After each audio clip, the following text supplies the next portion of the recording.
మీరు స్క్రీన్లో చూస్తున్నారు, ఓ పక్క ఉమర్, మరో పక్క షాహిన్. వీళ్ళిద్దరూ కూడా ఇప్పుడు ఎంత భారీ కుట్రకు తెర తీశారో తెలిస్తే భయం వేస్తోంది.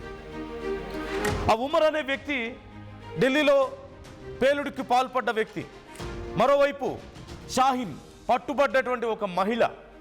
ఆ మహిళ చెప్తున్నటువంటి నిజాలు తెలిస్తే ఇంత పెద్ద నెట్వర్క్ ఉందా అంటూ గుండె ఆగుతుంది ఒక మాటలో చెప్పాలంటే. ఇప్పుడు జరిగినటువంటి ఈ పేలుడు కేవలం 1% మాత్రమే అని నేను ఇంతకు ముందు కూడా చెప్పాను. ఆర్టీవీ మీకు చెప్తూ వస్తుంది. వీళ్ళు ప్లాన్ చేసుకున్న దాంట్లో కేవలం 1% ఇప్పుడు పేలుడు జరిగింది. జస్ట్ ఇమాజిన్ రిమైనింగ్ 99% ఎఫెక్ట్ కనుక ఉండుంటే దేశం ముక్కలైపోయి ఉండేది. మన దేశంలోని కీలకమైన కొన్ని నగరాలే తుడిచిపెట్టుకుపోయేవి. జైషే మహమ్మద్ ఉగ్రవాద సంస్థ డైరెక్షన్లో ఈ ఢిల్లీ పేలుళ్లు జరిగినట్లుగా తెలుస్తోంది. మొత్తం ఇప్పటికీ 9 మందిని ఎన్ఐఏ అధికారులు అరెస్ట్ చేశారు. ఎన్ఐఏ విచారణలో కీలక విషయాలు బయటపడుతున్నాయి. ఇక్కడ ముఖ్యమైన విషయం ఏంటంటే 2 సంవత్సరాల నుంచి దేశవ్యాప్తంగా పేలుళ్లు చేయడానికి సన్నాహాలు చేస్తున్నట్లుగా తెలుస్తోంది. And 2026 January 26 republic day is the main target.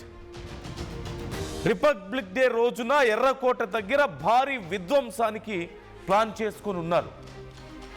అసలు దీపావళి రోజున, మొన్న జరిగిన దీపావళి రోజునే చాలా పెద్ద ప్లాన్ చేసుకున్నారు.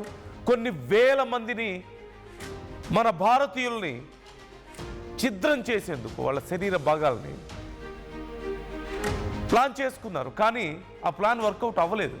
అందుకని నెక్స్ట్ జనవరి 26 రిపబ్లిక్ డేకి చాలా భారీ ఎత్తున ప్లాన్ చేసుకున్నారు. దేశవ్యాప్తంగా ముఖ్యమైన నగరాలన్నీ కూడా పూర్తిగా మసైపోవాలని చెప్పేసి ప్లాన్ చేసుకున్నారు. కానీ అది కుదరలేదు.